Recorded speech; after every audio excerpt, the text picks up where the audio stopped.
Hey, our boy's back from Italy. Hey, this is Brent. This is Walter. Welcome back to another episode of Soundcheck. Boy, do we got a treat for you. It was, it is Saturday, June 17th. Just got out of Baltimore Soundstage, seeing Rivers of Nihil, Thank You Scientist, and Between the Buried and Me playing Parallax II in its entirety. Hey, wow, that was in sync. We didn't even plan that. No, we didn't. We're just that good. Yes. Don't let them know we're not that good. Don't let them see behind the scenes. Don't let them see behind the scenes. No, but today's episode was really awesome. One thing I realized with the BTBAM fans is that they're pretty loyal too. I think just as loyal as Meshuggah fans. Yeah, they came out. It was awesome. It was crowded as shit. It was a sold out show. Yeah. I think this is the second show of the tour, I believe. Let me look that up. Fact check that shit. This is, you're right. Second show of the tour. Woo! He's right. Once in a blue moon, it'll happen. All right, Brent. So, today we started off the show with Rivers of Nihil. But before we get into talking about Rivers of Nihil, let us tell you about this awesome spot that we've been going to a little bit more frequently right across the venue called Taco Town. Awesome as tacos. If you're going there, if you're going to the soundstage and you have some time to kill with some friends and get some munchies going on, Taco Town. Yeah, shit's awesome. Across the intersection by Ram's Head, next to the subway, between past the subway and the Polloteca. Yeah, is super fucking good. Yeah, I've gotten the street tacos twice and they're fantastic. I got the some guy just saw us doing our thing. I got the burrito this time, and I gotta say it's my new favorite burrito. It was stacked. It was thick. Thick with 20 C's. Anyways, just a little side note, but today we saw Rivers of Nihil, Thank You Scientist, and the great old BTBAM. Yeah, Rivers of Nihil was cool. They were awesome. They opened it up. Silent Life. Yeah, and this was nice because not that long ago at that show in D.C., they were opening for Contortionist, and we kind of missed some of them. Oh, yeah. Because they botched the time when they were opening. But anyway, we got to see all of them. They sounded great. They the notable thing for me was they played their latest single, which you had listened to beforehand. I actually hadn't. Now I'm going to check it out on the drive home. And it was awesome. It was so good. I'm used to whenever a band plays a new song, it kind of I don't want to say kills the mood, but oftentimes people just kind of stand there. They don't really know what to do with it. But it felt like it brought new life to their set. It was a great song and people were very receptive to it. And then what I liked the most about it is it was the fans being super receptive to it, but it's kind of familiar territory with new twists. What I noticed with it is it kind of reminded me some parts remind me of Black Crown Initiate, which their new guitarist is from that band, and I can see the correlation with it, and I don't know, it kind of sounded a little bit more, I don't know how to describe it, kind of not operatic, but kind of more theater, kind of theater-esque, dark theater-esque music. You know what I mean, Brent? I think so. Yeah, I mean, it definitely had big riffage. 100%, yeah. Yeah, big riffage. Yeah, very kind of bold and grand. There we go. Yes.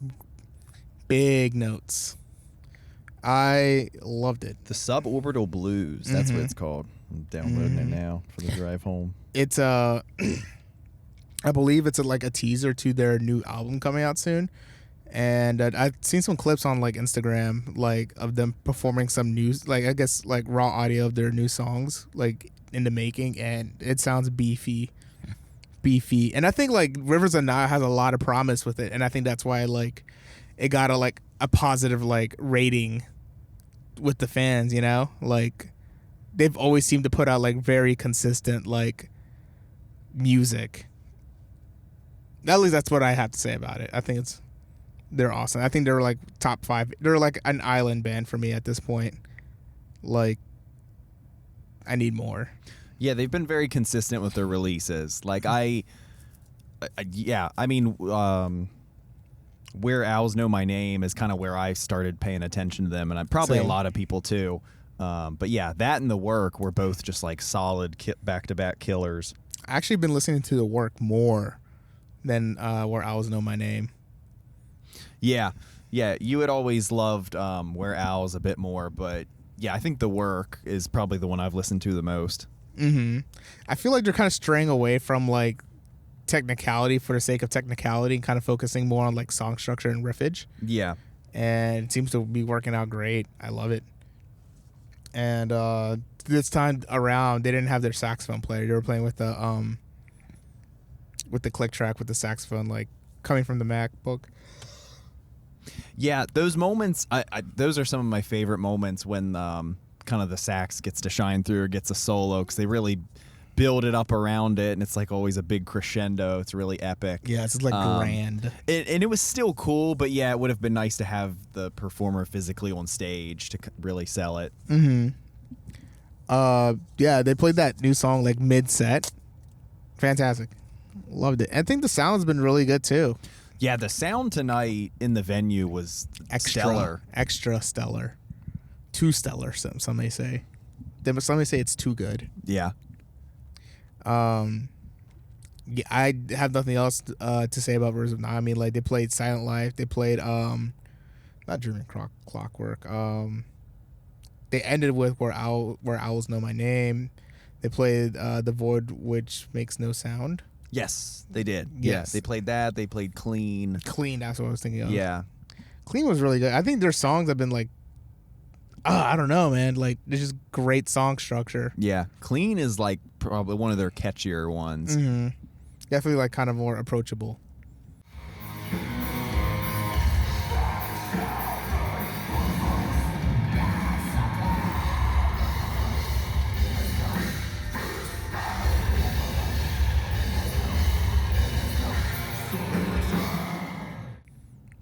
Thank You Scientists. Fucking, it makes sense for them to be with Between a Buried and Me and Rivers of Nihil.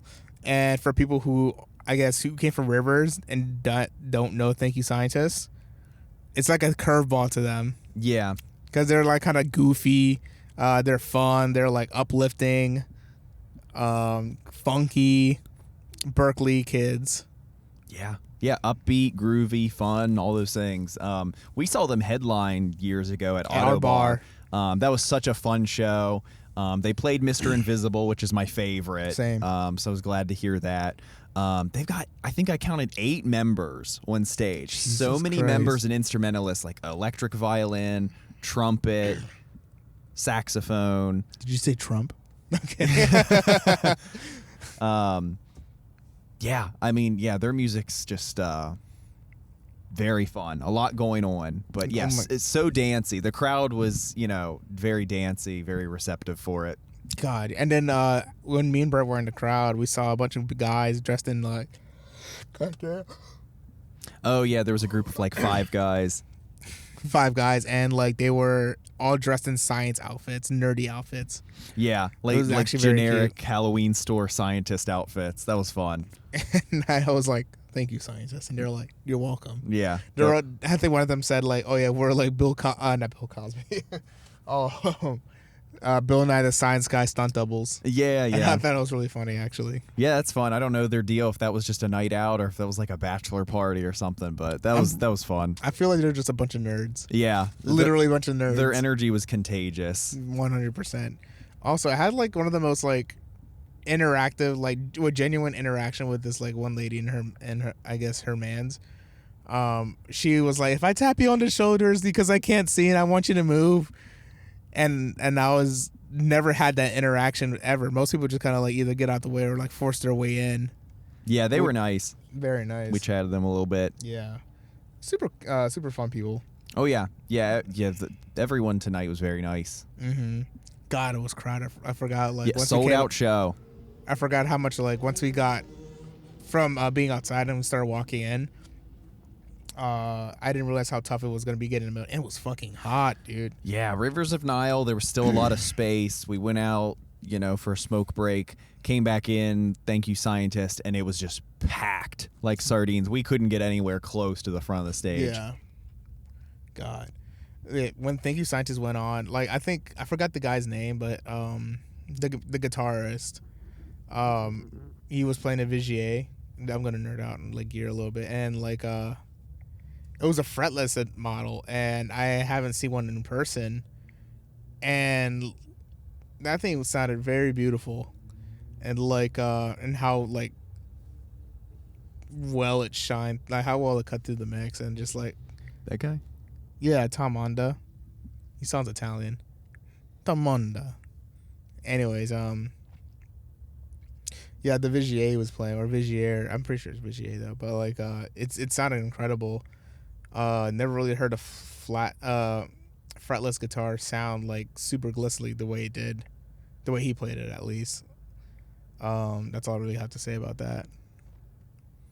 Yeah, they were super fun. And they played stuff off their second album too, or like I guess third album. Yeah, I'm not as familiar with that one. Their Stranger Heads Prevail. Yeah, that was the album that I feel like kind of really launched them and that I paid attention to. And then I didn't listen to their one after that quite as much. I remember Damien was super into it. Oh yeah, I should give it another try.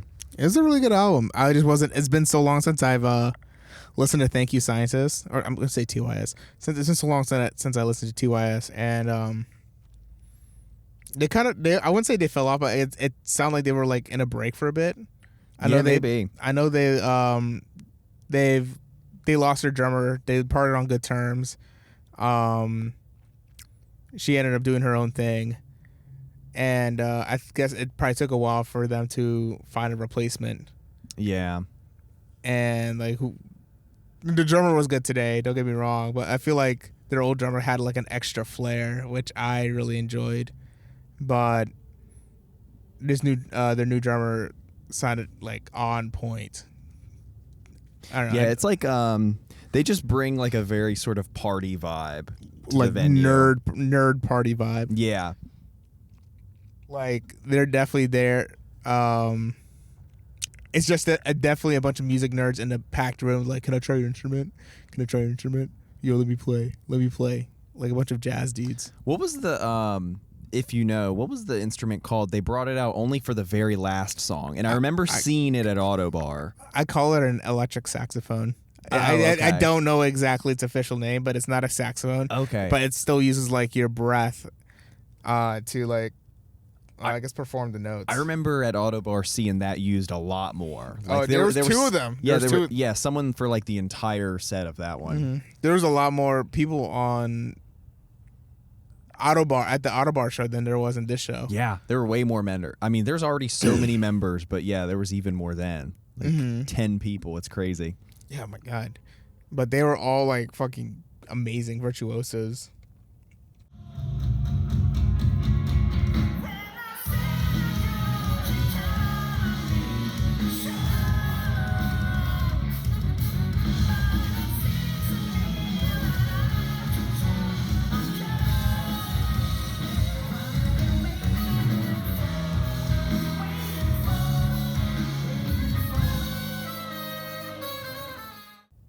And then now BTBAM. BTBAM. Yeah.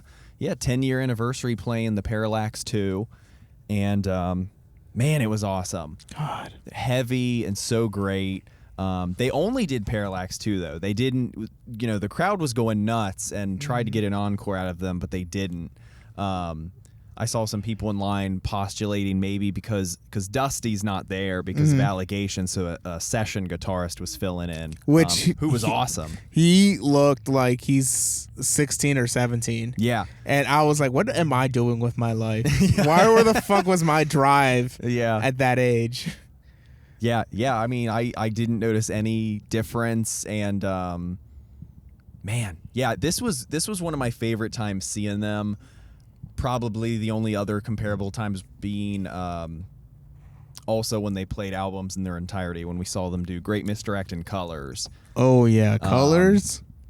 They just thrive when they do an album in its entirety. I'm blown away at how they just crank them out. Just I mean, those long songs and the long albums, and they just play it start to finish, no break, just all gas, No breaks. Yeah, it's fantastic. And it's kind of crazy to me too, like especially with Tommy, like he has fucking lungs, and then being able to, I think he probably gets the most rest out of during a live show since he's the vocalist. He probably gets the most rest out of it. Everyone's doing their fucking instrumental shredding. Yeah, everyone's just stuff. shredding constantly. And he's just like, all right, I gotta sing, I gotta do some moves, break, but I still gotta like move. I liked. We both mentioned the visuals. There was Soundstage updated. They got these like LED panels behind the stage, and there were spacey visuals, things that paired with the songs, like perfectly in sync through the whole album. Yes. My favorite part is like when they were going through this like prism, like I guess like prison rings, but it was all rainbow, and it kind of like felt like it's gonna be a little throwback, but like, do you remember when you go to a movie theater and it says "Get ready for the show" and it puts you on this virtual roller coaster? Oh yeah, that's kind of what it felt like. Oh yeah. Like, all right, get ready, brother. Oh yeah. And yeah, it kind of felt like it put me through that whole like spin cycle or whatever, and it felt really cool. And they did visuals for the first Parallax II tour. And they with that first run, they did an encore with White Walls, which everyone like lost their shit for. And the visuals were good, but they were repeating. Like it wasn't like a new visual for a song. It kind of had like this like steady like theme, but like with this one, you got like space, you got a whole like prism like ring, like sonic ring motherfucking thing going through the shit, and then you got like the sun burning. What the fuck? A lot of pretty space stuff. It's Baltimore. Yeah. Fuck. Anyways, that's Baltimore. Damn, it sounded like some shit was like exploding. Yeah, it was like a motorcycle backfiring or something. I don't know. I have no idea. Anyways, maybe it was like directly below us, like a level. God, yeah. Anyways, I lost my train of thought. Thanks, Baltimore. The visuals. There's something different for each song. Yeah, not just repeating. Yes, and then like as the song ended, like it ended perfectly with it. Like it would transition into the next song with the next visual, and then like with the theme, and like the LEDs were fucking like beautiful, like just high def, like goodness. Yeah, I couldn't believe how it was so in sync with the songs playing live. Yeah, this was like I just said, this was my favorite time seeing them. They sounded so good. They were so in sync with each other, and the sound was pristine. I could hear, each person coming in through so clear. Yeah, the riffage was so good. Yeah, I don't know. That was so fun. They're like their material is like space opera, sci-fi geekiness, but they've got just enough metalcore still in them to keep them from being the queen, from it being too nerdy. Yeah, they're definitely the queen of prog, like of our like genre of choice. Who's the king? Well, no, like Queen, like like the band Queen. Oh, gotcha. The king. I don't know who the king would be though.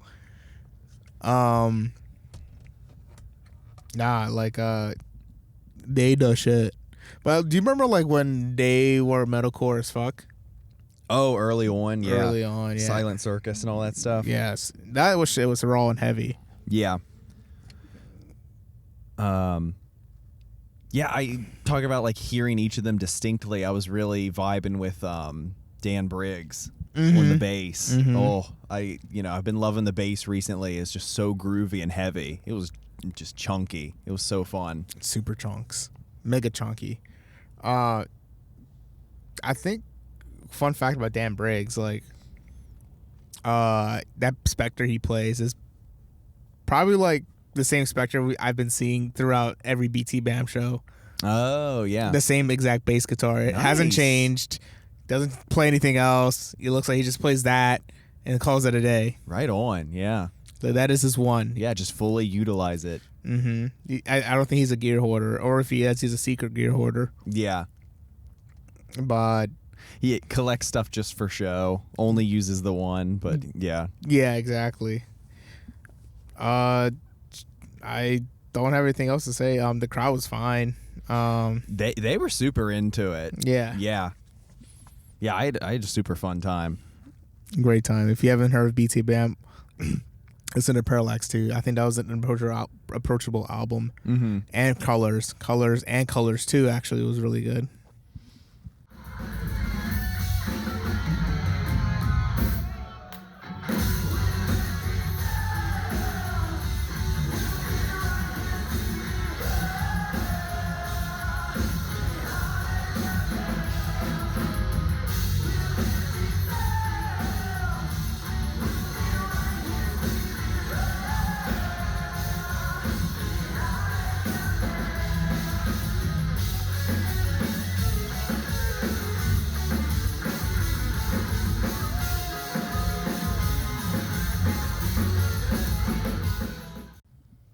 Those are really good. Yeah. I don't have anything else to say. Yeah, I don't think I do either. Score wise, I was thinking 9 earlier, and I'm trying to think what else I've given a 9. I don't know if that's too high, but I might just stick with that. I don't know. I had a really fun time. I had a fun time. Crowd too. was vibing, and every band was solid. So yeah, I think I'll say a 9 out of 10. I was like 9.2. Yeah. I was teeter-tottering between 9.1 and 9.2 because, like, what if they do a 2-album tour? Yeah. And I'd be like, well, gotta give that one. But no, I think a 9. What did I say? 9.2. Yeah. 9.2. Yeah, I think that's a fair answer. I mean, like, every band was super solid. Like, I'm a big Rivers of Nihil fan. I think they're fucking great. Thank you, Scientists. Fantastic. And then BTBAM, like, killed it. Even with their session guitars, like, sucks it didn't do an encore, but, like, the fact that Kid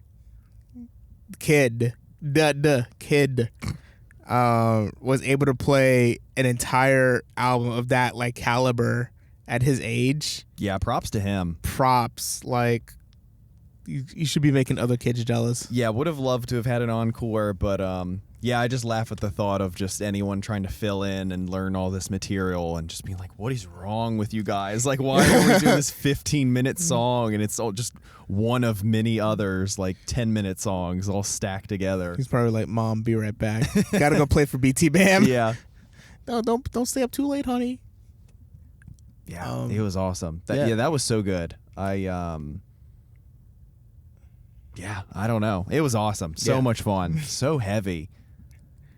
Oh, I have nothing else to say. Yeah, I don't either. That was a great time. Great time. Yeah. All right, thank you for tuning in. Don't forget to like, comment, and subscribe to our YouTube channel, Soundcheck, and ring the bell for notifications. Yeah, do all that YouTube stuff that we have to tell you to do. Yeah, absolutely.